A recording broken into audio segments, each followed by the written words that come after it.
Bond market crisis sending silver to $200. This is going to be a Valentine's Day bank massacre. This is how it always starts.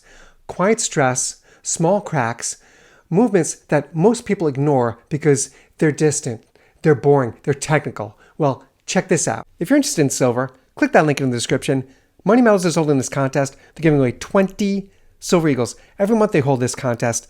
Last month's winner never claimed his prize. We have 20 Eagles just sitting here with no home to go to. Don't be that guy. Click that link I left in the description, be the next winner on that list, and take home that silver. Now, check this out. Bonds are supposed to be the safest place on earth. They're where money hides when people want stability, but right now, bonds are not acting safe at all. Prices are dropping, yields are climbing, and liquidity is thinning. That combination tells you big players are stepping back, not stepping in. When bonds fall, it means confidence is leaking out of the system. And when confidence leaves bonds, it doesn't just vanish, it looks for somewhere else to park. That's where silver comes in. Look, just this past month, January 2026, US 10-year Treasury yields pushed toward multi-year highs, and that reflects sharp selling pressure in government bonds. This matters because silver historically reacts before the panic headlines hit. It moves when the foundation starts to wobble, not after it collapses. Banks live inside the bond market. They hold bonds. They lend against bonds. They use bonds as collateral. When bond prices drop, that collateral is suddenly worth less. That creates pressure from both sides. Funding gets more expensive. Balance sheets get tighter. Banks don't announce when this happens. They adjust quietly. And when banks feel stress, they don't chase risky assets. They look for protection. Silver benefits here because it doesn't depend on anyone else's promise to pay. It just exists. Look, during past periods of rapid yield increase, bank equity indexes have underperformed while precious metals strengthen. That's where the money goes, where it's treated best. It goes into the safe haven of metals. This is how stress moves through the system, not with headlines, with reallocations. Gold is where money hides. Silver is where stress shows up first.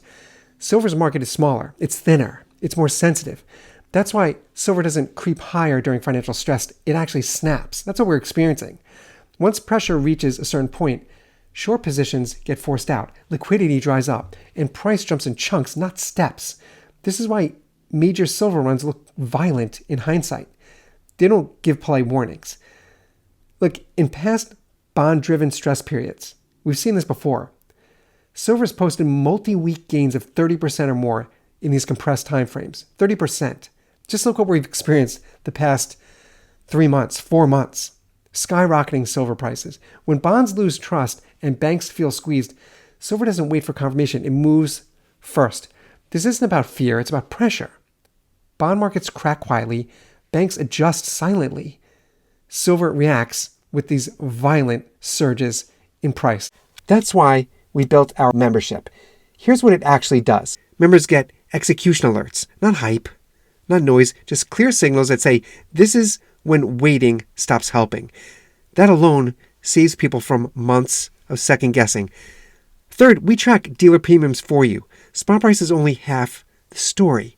When premiums start widening or tightening, that tells you far more about real-world stress than a chart ever will. Fourth, we provide supply stress commentary, inventory behavior, delivery delays, quiet shifts dealers don't advertise.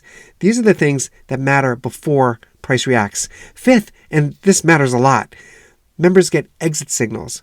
Everyone talks about stacking. Almost no one talks about when to stop or scale back or protect gains. We do. That alone separates this from every other silver channel out there. And members get full archive access to my long-form analysis, not just 3-minute videos I post to the public. The full roadmap, 10-minute, 15-minute breakdowns on each video, how these cycles form, how they end, and how to avoid being the last buyer at the wrong price.